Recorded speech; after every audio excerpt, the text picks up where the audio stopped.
सफलता के रहस्य, उद्यमियों और छोटे व्यवसायों के लिए जरूरी टिप्स। क्या आप जानते हैं कि लगभग 90% स्टार्टअप्स पहले 5 साल में असफल हो जाते हैं? सोचने वाली बात है ना? लेकिन यहाँ एक और बात है, सफलता और असफलता के बीच का अंतर उतना बड़ा नहीं होता जितना हम सोचते हैं। असल में ये अंतर अक्सर कुछ छोटी छोटी लेकिन महत्वपूर्ण बातों पर निर्भर करता है। तो सवाल ये है, क्या आप अपने उद्यमी सफर को नियंत्रित करने के लिए तैयार हैं? क्या आप उन रहस्यों को जानना चाहते हैं जो आपको सफलता की राह पर ले जा सकते हैं? देखिए, उद्यमिता सिर्फ एक अच्छा आइडिया होने की बात नहीं है। ये उस आइडिया को हकीकत में बदलने की कला है, उसे एक मजबूत नींव पर खड़ा करने की कला है और उसे दुनिया के सामने पेश करने की कला है। और आज इस वीडियो में हम यही करने वाले हैं। आज हम ऐसे व्यावहारिक सुझावों और रणनीतियों के बारे में चर्चा करेंगे जो आपको उद्यमिता के क्षेत्र में सफल होने में मदद करेंगे, चाहे आप शुरुआत कर रहे हों या अपना व्यवसाय बढ़ाने की सोच रहे हों। नींव सही मानसिकता बनाना। दोस्तों, हर काम की शुरुआत होती है एक सोच से, एक विचार से, और उद्यमिता की दुनिया में यह सोच, यह मानसिकता ही आपकी सबसे बड़ी ताकत बन जाती है। यहाँ सबसे जरूरी है दृढ़ता, अनुकूलनशीलता और एक विकासशील सोच। कल्पना कीजिए कि आप एक ऐसी नदी में नाव चला रहे हैं जिसमें लगातार तेज बहाव है। क्या आप हार मान जाएंगे? नहीं, आप अपनी ताकत से काम लेंगे, अपनी रणनीति बदलेंगे और उस बहाव के साथ बहते हुए भी अपनी मंजिल तक पहुंचेंगे। यही है उद्यमिता का मंत्र। यहाँ गिरना मायने नहीं रखता, बल्कि गिरकर फिर से उठना और जोर से उठना मायने रखता है। और इस बात का सबसे बड़ा उदाहरण है सारा ब्लेकली, स्पैंक्स की संस्थापक। उन्होंने कितनी ही असफलताओं का सामना किया लेकिन हार नहीं मानी। उन्होंने अपनी असफलताओं को सीखने के अवसर में बदल दिया और आज वो दुनिया की सबसे सफल महिला उद्यमियों में से एक हैं। तो दोस्तों, जब भी आपको लगे कि रास्ता मुश्किल हो रहा है, तो याद रखना कि आप अकेले नहीं हैं। हर सफल उद्यमी ने अपने सफर में चुनौतियों का सामना किया है। अब मैं आपसे एक सवाल पूछता हूँ, आपने उद्यमिता में अब तक कौन सी चुनौती का सामना किया है? आपने इसे कैसे संभाला? हमें कमेंट्स में जरूर बताएं। व्यावहारिक टिप्स, अपने व्यवसाय की संरचना करना। दोस्तों, एक मजबूत इमारत बनाने के लिए हमें एक मजबूत नींव की जरूरत होती है। ठीक उसी तरह एक सफल व्यवसाय के लिए हमें एक ठोस संरचना की जरूरत होती है।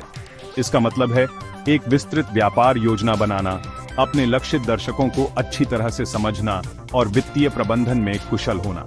आपकी व्यापार योजना आपके व्यवसाय का नक्शा है। यह आपको दिशा देती है और आपके लक्ष्यों तक पहुंचने में मदद करती है। अपने लक्षित दर्शकों को समझना भी उतना ही जरूरी है।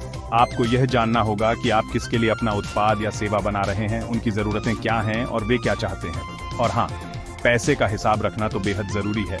बिना पैसे के तो कोई भी व्यवसाय नहीं चल सकता।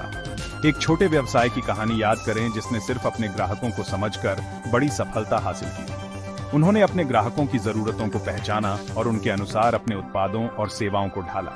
तो दोस्तों, अपने व्यवसाय की नींव मजबूत बनाइए, अपनी योजना तैयार कीजिए, अपने ग्राहकों को जानिए और पैसे का हिसाब रखिए। सफलता जरूर मिलेगी। अब मैं आपसे एक सवाल पूछता हूँ, एक पल के लिए अपने लक्षित दर्शकों के बारे में सोचें। वे कौन हैं और वे सबसे अधिक क्या महत्व देते हैं? चैप्टर 3, मार्केटिंग, अपना ब्रांड बनाना। दोस्तों, अब बात करते हैं मार्केटिंग की, ब्रांडिंग की। ये वो है जो आपके व्यवसाय को दुनिया के सामने पेश करता है, जो आपकी पहचान बनाता है। आपका ब्रांड आपके व्यवसाय की आत्मा है।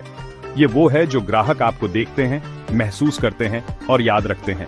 आज के समय में सोशल मीडिया का सही इस्तेमाल बहुत जरूरी है। ये आपको लाखों लोगों तक पहुंचने का एक शानदार मंच प्रदान करता है। लेकिन याद रखें, सिर्फ सोशल मीडिया पर होना ही काफी नहीं है। आपको अपनी कहानी दुनिया को सुनानी होगी, अपने ब्रांड को एक व्यक्तित्व देना होगा। एक छोटे व्यवसाय का उदाहरण लीजिए जिसने इंस्टाग्राम का इस्तेमाल करके अपनी बिक्री में जबरदस्त इजाफा किया। उन्होंने अपने उत्पादों की खूबसूरत तस्वीरें और वीडियो डाले, ग्राहकों के साथ जुड़े रहे और अपने ब्रांड को एक कहानी दी। तो दोस्तों, अपने ब्रांड को एक ऐसी पहचान दीजिए जो लोगों के दिल और दिमाग पर छाप छोड़ जाए। सोशल मीडिया का स्मार्ट तरीके से इस्तेमाल करें और अपनी कहानी दुनिया को सुनाएं। अब मैं आपसे एक सवाल पूछता हूं, आपका ब्रांड कौन सी कहानी कहता है? चैप्टर 4, अनुकूलता, सीखना और बदलना। दोस्तों, जीवन में और व्यवसाय में एक ही चीज स्थिर है और वो है परिवर्तन। जो आज काम कर रहा है जरूरी नहीं कि वो कल भी काम करे। इसलिए हमें हमेशा सीखते रहना चाहिए, बदलते रहना चाहिए और खुद को नए हालातों के अनुसार ढालते रहना चाहिए। याद करें जब कोविड-19 महामारी आई थी, कितने ही व्यवसायों को बंद करना पड़ा क्योंकि वो बदलते हालातों के साथ तालमेल नहीं बिठा पाए। लेकिन कुछ ऐसे भी थे जिन्होंने हौसला नहीं हारा। उन्होंने अपने आप को बदला, नए तरीके अपनाए और सफलता हासिल की। एक रेस्टोरेंट का उदाहरण लीजिए जो सिर्फ डाइन इन सेवा देता था। लॉकडाउन के कारण उन्हें अपना रेस्टोरेंट बंद करना पड़ा, लेकिन उन्होंने हार नहीं मानी। उन्होंने होम डिलीवरी शुरू की और ऑनलाइन ऑर्डर लेना शुरू किया। नतीजा, वो न सिर्फ अपना व्यवसाय बचा पाए बल्कि उसे और बढ़ा भी लिया। तो दोस्तों, हमेशा सीखने और बदलने के लिए तैयार रहें। बाजार में हो रहे बदलावों पर नजर रखें और अपने व्यवसाय को उस हिसाब से ढालते रहें। अब मैं आपसे एक सवाल पूछता हूं। अपने बाजार में हाल ही में हुए बदलाव के बारे में सोचें। आप कैसे अनुकूल हो सकते हैं? उतरो, आगे बढ़ें और अपनी कहानी लिखें। तो दोस्तों, याद रखें, उद्यमिता सिर्फ एक व्यवसाय शुरू करने की बात नहीं है। यह कुछ स्थायी बनाने की कला है। यह एक ऐसी यात्रा है जो सही मानसिकता, ठोस संरचना, मजबूत ब्रांडिंग और निरंतर अनुकूलन पर आधारित है। हर महान उद्यमी ने छोटे से शुरू किया है। आगे बढ़ते रहे, आपकी सफलता निकट है। बस अपने आप पर भरोसा रखें, कड़ी मेहनत करें और कभी हार न मानें। अगर आपको ये वीडियो पसंद आया हो तो लाइक, शेयर और सब्सक्राइब करना न भूलें। रोजाना टिप्स के लिए हमें इंस्टाग्राम पर फॉलो करें या विस्तृत संसाधनों के लिए हमारी वेबसाइट पर जाएं। कमेंट में अपना सबसे बड़ा सबक या ऐसा विषय बताएं जिसे आप चाहते हैं कि हम कवर करें।